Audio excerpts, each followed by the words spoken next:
Hey y'all, so today I'll be showing how you can make this chocolate themed snow globe. I'll be going over how you can seal these snow globes to prevent leaking. And then also I'll be going over my new mold that I created, which is chocolate bars. And just showing how to make them a topper using both polymer clay and epoxy.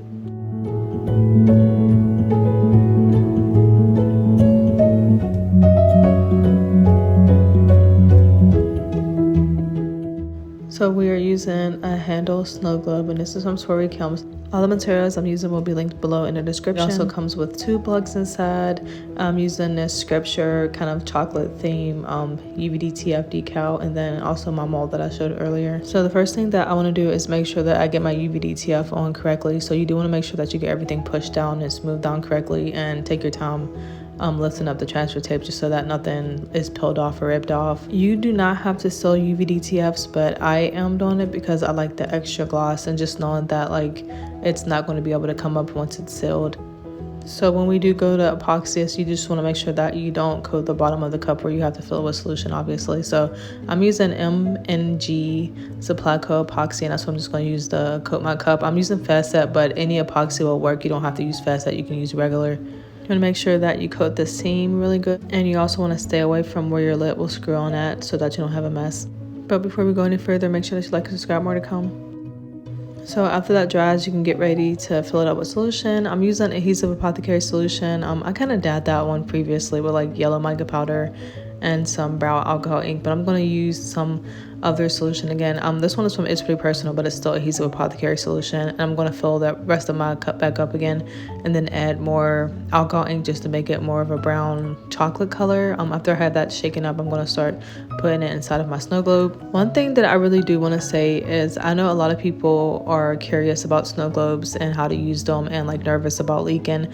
I do want to say that in this year or over a year that I've been making snow globes, I haven't had to deal with leaking really, and I'm just doing this just to show people like you can still use it or prevent away from it leaking or fix it if it does leak. But it's not anything to be scared of. They really don't leak that much, and you really do have to find a good supplier such as PREORDER where someone provides quality snow globes that you can depend on.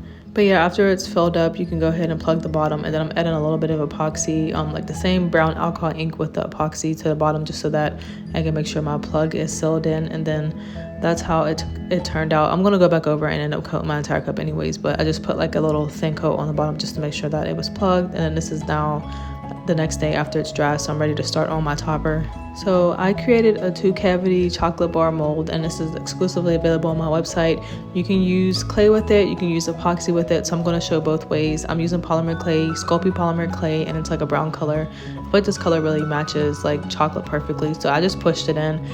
It picks up the texture pretty good, and that's how it turned out. You do want to bake this per the instructions on the back, which is 275, and it's 15 minutes per 1/4 inch thickness, I believe. Just read the instructions on the back, and then just go off of that.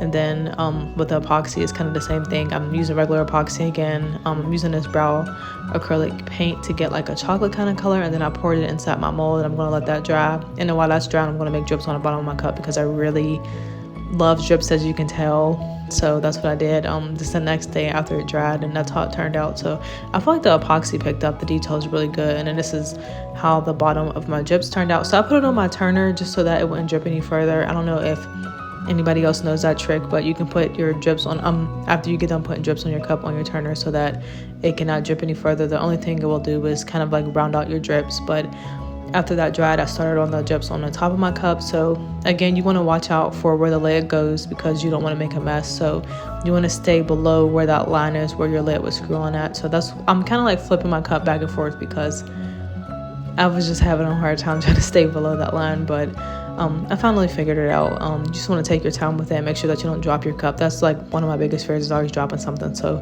that's how it turned out. I'm going to let gravity do its thing and make it drip, and then this is the next day after it dried. So after my drips dried, they really got darker, kind of took on like the more chocolatey look more, which I'm not mad at. I really love that it turned out that way. And I'm going to start on my topper. So again, I'm going to coat the top of my lid with epoxy just to make sure that my pieces have something to adhere to and dry with completely. And then with each piece, I'm going to also seal that with epoxy as I stack it, just to make sure that everything is able to stick together, cure together, and dry together. So I'm just stacking it. I could have made more pieces and stacked it higher, but I didn't do it.